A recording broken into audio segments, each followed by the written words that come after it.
There is a quiet in the spaces between thoughts. It is not the absence of sound, nor the absence of activity, but a certain stillness that exists even amidst movement. In these intervals, the mind seems to shift almost imperceptibly from one pattern to another. There is a subtle awareness that something is always present, always observing, and yet nothing is fully grasped. Time in these moments can feel both extended and compressed. The rhythm of breathing, the cadence of attention, the faint hum of internal dialogue, each occupies a slightly different layer, overlapping yet never entirely aligned. Awareness flickers. It drifts toward the familiar, lingers on the contours of what is expected, and withdraws from what feels unstable or uncertain. There is a sense that a shape is being maintained, a form that persists quietly in the background of thought. It is not tangible, it cannot be pointed to. It is less an object than a presence, an undercurrent that guides the ebb and flow of perception. Sometimes it feels like a measure, a way to hold the mind together, even as that cohesion is invisible to itself. Recognition often arises not in clarity, but in hesitation. In the spaces between what is felt and what is expressed, there is a pattern that feels familiar yet cannot be named. In these moments, one might notice a subtle tension, a quiet effort to remain steady, to inhabit a stable center, even though that center is elusive, fragile, and shifting. The phenomenon at play here is what can be understood as a form of identity preservation. It is not identity in the conventional sense, the kind that is consciously examined or articulated. It is a mechanism that operates below the threshold of deliberate thought, a continual maintenance of a version of self that is assumed, recognized, and reinforced without explicit awareness. This mechanism functions through a series of small attentional adjustments. When an experience challenges the familiar sense of self, the mind does not simply take note, it recalibrates. Subtle shifts in attention occur, filtering information, selecting what is acknowledged and what is ignored. The result is a consistent alignment with a particular internal narrative, a narrative that often feels coherent but is less a reflection of actual inner states than a projection of what is expected.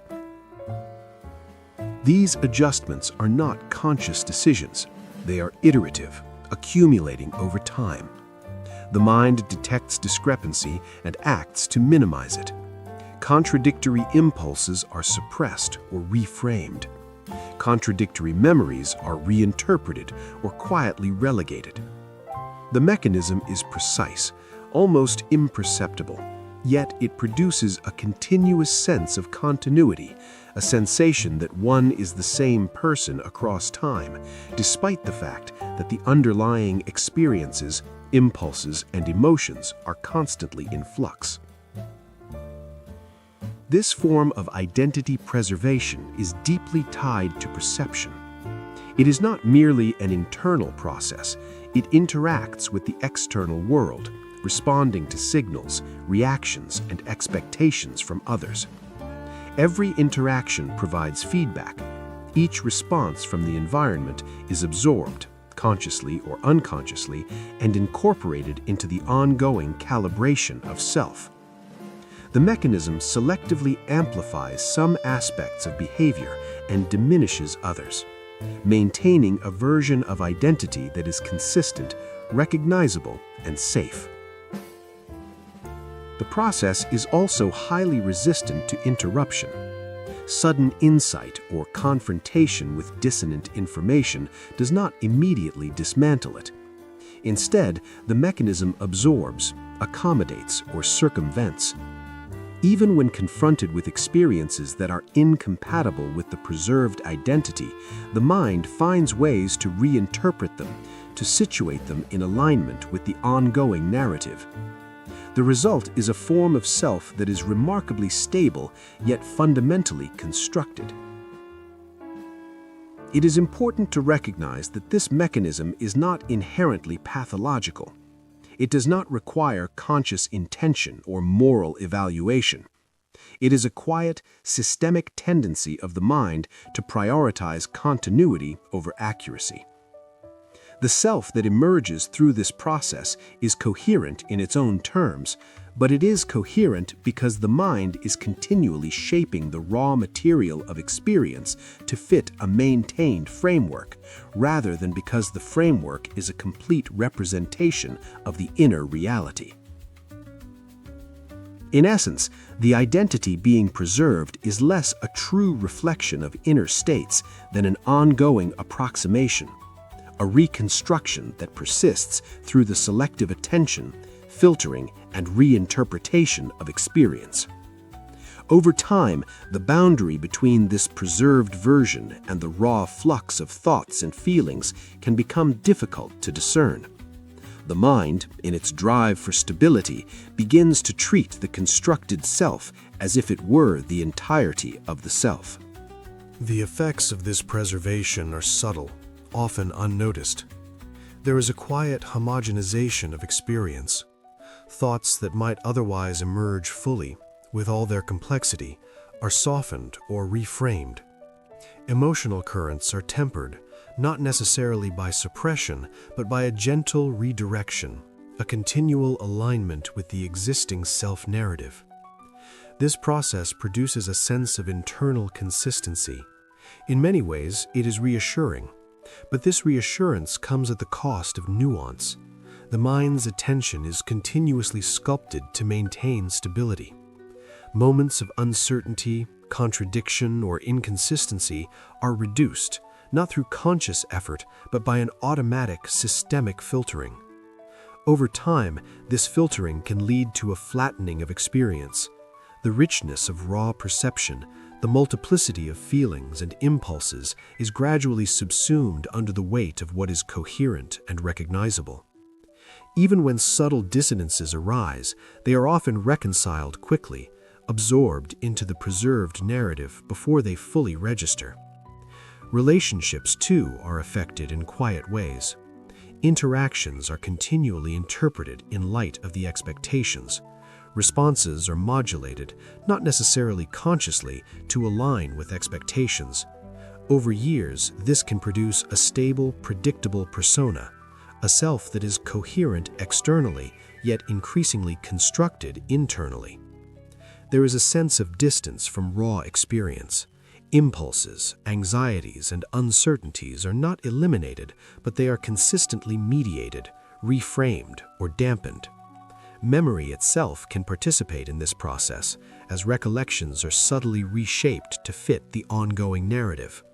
What is remembered is rarely what occurred unfiltered, it is what fits within the contours of the preserved identity. The mechanism operates quietly, persistently, without fanfare. Its presence is inferred through absence, the absence of dissonance, the absence of contradiction, the absence of the unstructured self. It leaves traces in the texture of daily experience, a gentle smoothing of thought, a continuous shaping of attention, a slow accumulation of coherence that is both stabilizing and limiting. There is no point at which this process completes or resolves. The preservation of identity continues, imperceptibly, shaping perception and experience. It does not announce itself, and it does not require acknowledgement. It simply is, moving quietly through attention and interpretation, leaving in its wake a consistent, recognizable self. Yet within this continuity, there is also space for the unstructured, the uncertain, the unexamined. That space exists not in opposition to the mechanism, but alongside it, occasionally brushing against awareness, occasionally registering as an indistinct sensation. It is neither threatening nor promising.